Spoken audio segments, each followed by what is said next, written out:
భారత రాజ్యాంగాన్ని రచించి దేశానికి దశ దిశ చూపించిన మహోన్నత వ్యక్తి భారతరత్న డాక్టర్ బిఆర్ అంబేద్కర్ అని, ఆయన ఆశయాలను ప్రతి ఒక్కరూ ముందుకు తీసుకెళ్లాలని తెలుగుదేశం పార్టీ రాష్ట్ర అధికార ప్రతినిధి పిఠాపురం మాజీ ఎమ్మెల్యే ఎస్వీఎస్ఎన్ వర్మ పిలుపునిచ్చారు. పిఠాపురం నియోజకవర్గంలో పలు గ్రామాల్లో జరిగిన డాక్టర్ బిఆర్ అంబేద్కర్ 135వ జయంతి ఉత్సవాలలో మాజీ ఎమ్మెల్యే వర్మ పాల్గొని అంబేద్కర్ విగ్రహాలకు పూలమాలలు వేసి ఘనంగా నివాళులర్పించారు.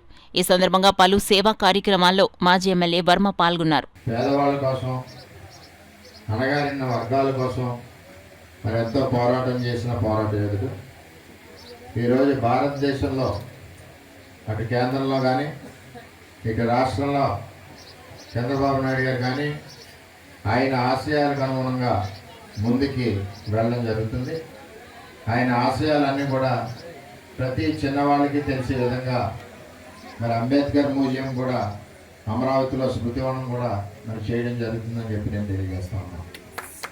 ఏది ఏమైనా ఆయన రాబోయే తరాలకి ఆయన యొక్క జీవిత చరిత్ర, ఆయన దేశానికి చేసిన సేవ, అణగారిన వర్గాలకు చేసిన సేవ కూడా మన రాబోయే తరాలకు మనం అందరం తెలియజేయవలసిన బాధ్యత ఉందని చెప్పి తెలియజేసుకుంటూ, నేను గత రాజకీయాల్లోకి వచ్చి దగ్గర 22 సంవత్సరాలు అవుతుంది.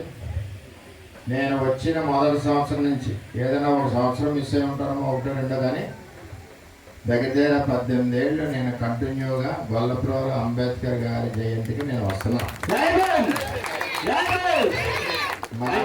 మన యువజన సంఘం కూడా ఎంతో ఆప్యాయతగా ఇక్కడ ఉన్న మన నాయకులు పెద్దలు అందరూ కూడా మనం పిలుస్తారు. పిలిచినా పిలవకపోయినా ఆయన జయంతిగా గౌరవించుకోవాల్సిన బాధ్యత కాబట్టి మనం అందరం ప్రేమపూర్వకంగా ఈ కార్యక్రమాన్ని చేయాలని అందరినీ పేరు పేరున కోరుకుంటూ